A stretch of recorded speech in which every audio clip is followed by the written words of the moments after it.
बिस्मिल्लाहिर्रहमानिर्रहीम, अस्सलाम वालेकुम। मैं हूं डॉक्टर ज़ियाउल्लाह खान गाज़ी।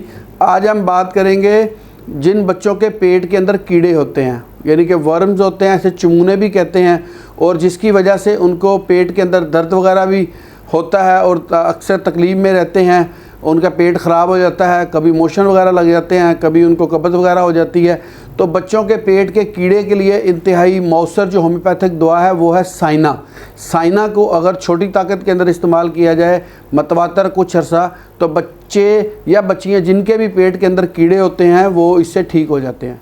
और साइना के साथ साथ सल्फ़र 130 की सुबह रोज़ाना खुराक लेनी चाहिए। ये भी कुछ हिस्सा मतवातर लें, बच्चों के पेट के अंदर जो कीड़े हैं वो ख़त्म हो जाएं।